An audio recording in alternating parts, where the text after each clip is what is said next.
Hello, on se retrouve pour un nouveau vlog. Aujourd'hui, il fait super beau en Montréal, j'ai trop envie d'en profiter un maximum. Déjà, ce matin, c'était le grand ménage à la maison et qu'est-ce que ça fait du bien de faire le ménage avec les fenêtres ouvertes. C'était la première fois de l'année et en plus, commencer le week-end dans un appartement tout propre, les draps tout propres, quel bonheur. Ce matin, j'ai aussi commencé cette illustration un peu spéciale. J'ai filmé quelques plans, je vais les mettre maintenant et on se retrouve juste après.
J'ai toujours voulu m'engager pour une cause et comme tu le sais peut-être, la cause qui me tient le plus à cœur, c'est la cause animale. Il y a quelques semaines, j'ai contacté une association qui est présente dans la région dont je suis originaire. L'association s'appelle le Centre Athéna et en gros, pour t'expliquer un peu ce qu'elle fait, chaque année, elle accueille plus de 6000 animaux dans le but de les relâcher dans la nature et donc tout ça a pour but de préserver la biodiversité locale. Parmi les animaux pour lesquels elle œuvre au quotidien, il y a le lynx, parce qu'il faut savoir que dans le massif du Jura, donc où est présente l'association, il y a plus de 90% des lynx français qui y sont présents. Donc c'est important de les préserver pour préserver la faune locale. L'illustration, comme tu peux le voir, n'est pas totalement finie, mais une fois qu'elle sera finie, elle pourra être disponible sur ma boutique. Et l'ensemble des bénéfices qui seront liés à la vente de cette illustration-là, elles seront complètement reversées à l'association. Si ça t'intéresse, je te mettrai en barre d'infos déjà le site de l'association pour que tu vois les actions qu'elle mène, mais aussi ma boutique en ligne si tu souhaites faire un geste en achetant l'illustration. Vu qu'il fait super beau aujourd'hui à Montréal, avec mon copain, on a prévu de faire un petit pique-nique ce soir. Du coup, je vais préparer quelques petits trucs. Ça fait un petit moment que j'ai envie de faire un carrot cake et en plus, j'ai des carottes au frigo qui sont plus très belles. Il faut vraiment que je les utilise. Je vais suivre exactement la même recette que j'avais fait avec toi il y a quelques mois déjà dans un précédent vlog. Je vais juste remplacer les noix de pécan par des pépites de chocolat parce que j'ai plus de noix de pécan à la maison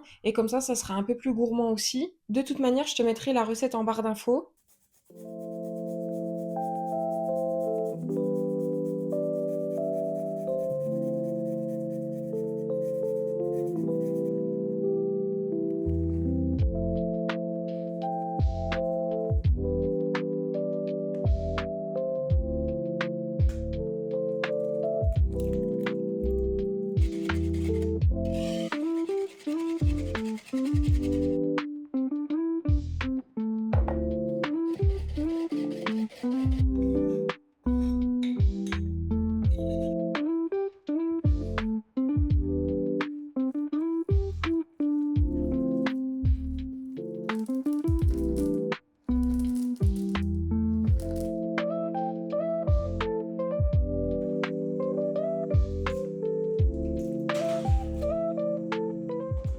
Mon carrot cake est en cuisson, je vais pas faire de glaçage parce qu'on n'aime pas trop ça. Là, je vais m'attaquer à nos sandwichs jambon végé crudité. Pour la recette, c'est très simple, il te faudra du pain, moi j'utilise du pain de mie, des tomates cerises, de la laitue, de la mayo, du concombre et du jambon végé. Je vais faire ça et on se retrouve juste après.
Je viens d'arriver au parc, je me suis posée au soleil, ça fait trop du bien. Mon copain est allé faire un tour de vélo et du coup quand il me rejoindra, il emmènera ce qu'il nous faut pour le pique-nique de ce soir. En attendant, je vais lire et je vais continuer donc le tome 3, Un palais de sondes et de ruines de la saga ACOTAR. Ces derniers temps, j'ai pas eu le temps de beaucoup lire parce que j'étais sur la mise en vente de mes nouveautés sur ma boutique en ligne et du coup là de prendre le temps de lire, je pense que ça va me faire du bien. Pour te dire, là j'en suis à 27% du livre, donc on verra combien de pages j'arrive à lire d'ici que mon copain arrive. En tout cas, pour l'instant, j'aime toujours autant ma lecture, donc j'espère que ça va continuer comme ça.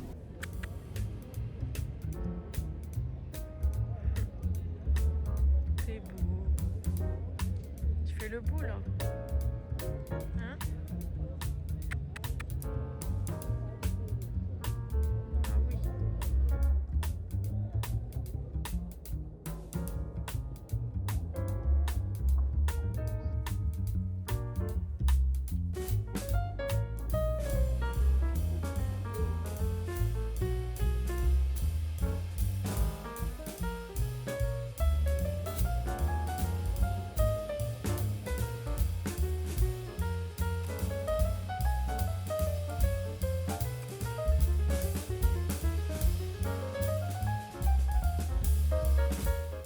J'ai lu un petit coup, mais j'ai pas lu énormément parce que j'arrive pas à me concentrer. Il y a tellement de monde que je suis vite distraite.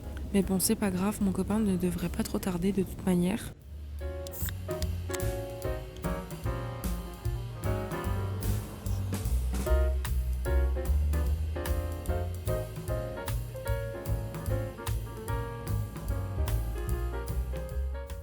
Hier, on a fait notre petit pique-nique au parc, mais on est quand même vite rentré parce qu'il y a vite fait froid en début de soirée. Mais au moins, on a pu inaugurer la saison des pique-niques et des moments au parc, et ça fait trop du bien au moral. Là, aujourd'hui, il fait beau aussi, mais par contre, il y a énormément de vent. On s'est dit qu'on pourrait retourner un petit coup aux serres du jardin botanique parce que ça fait un petit moment qu'on n'y est pas allé. Et moi, c'est, je pense, un de mes endroits préférés de Montréal. J'adore cet endroit, on y est allé plusieurs fois, mais je crois que je l'ai jamais montré en vlog. Du coup, je voulais te prendre avec moi pour te montrer tout ça parce que c'est vraiment magnifique. Il y a énormément d'espèces, il y a plusieurs serres en fait. Et en plus, chaque serre, elle est vraiment travaillée où ils ont essayé de faire transparaître en fait l'environnement. Mais pas que, il y a aussi des clins d'œil architecturaux, on va dire, avec par exemple des façades espagnoles dans un endroit où justement c'est destiné aux espèces endémiques de cette région. Parmi ces serres, il y en a une qui est ouverte que l'hiver parce que en gros, il rentre toutes les espèces de plantes, d'arbres, etc. qui sont normalement présentes dans le jardin botanique, dans le jardin japonais. Ils les rentrent pour passer l'hiver parce que je suppose que c'est des espèces qui résistent pas vraiment à l'hiver. Et les autres fois où on y est allé, cette serre-là était fermée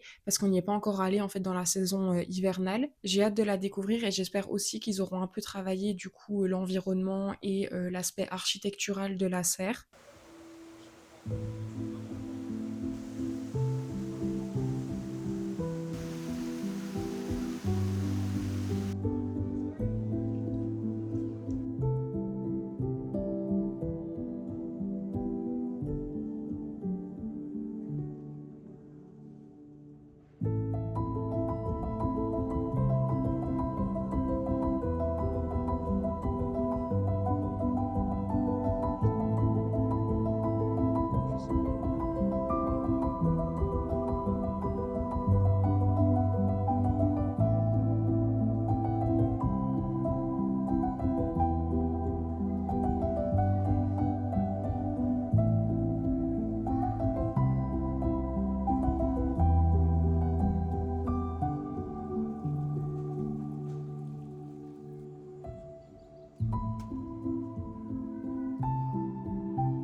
On vient de rentrer, c'était vraiment, super sympa et en plus de la serre, destinée au Japon, il y avait aussi une serre destinée aux fleurs et aux arbres du printemps et ça faisait du bien d'en voir en floraison parce qu'ici à Montréal, il y a encore rien qui est, en fleurs. On a fait aussi un tour à la boutique, du jardin botanique et ça nous a donné envie d'acheter des semences. Mais vu qu'on s'y connaît pas trop bien, on va déjà se renseigner pour savoir, quelles sont les fleurs qui résistent le mieux ici et ensuite on achètera ce qu'il faut. Mais là, ce qu'on va commencer à faire, c'est nettoyer notre terrasse. On a une petite terrasse qui ressemble à ça pour l'instant et il faut qu'on la nettoie, qu'on enlève toutes les feuilles et même on a un peu de bazar qui traîne. On va cleaner ça et on mettra plus tard nos plantes qui vont dehors parce qu'on les avait du coup rentrées pour l'hiver, mais là il y a encore des gelées qui sont prévues dans les prochains jours, donc on veut s'assurer que la météo soit clean avant qu'on les sorte. Enfin bref, on va faire ça et ensuite je pense qu'on va prendre un petit goûter et ça sera notre premier goûter à l'extérieur depuis le début de l'année.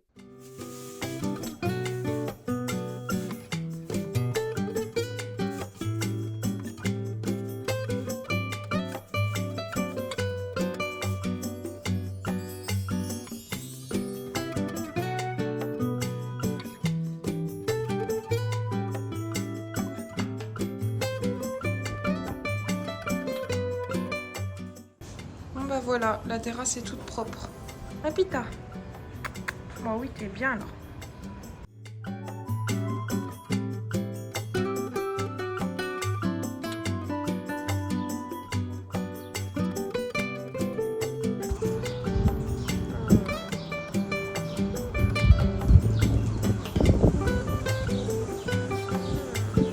T'es trop contente.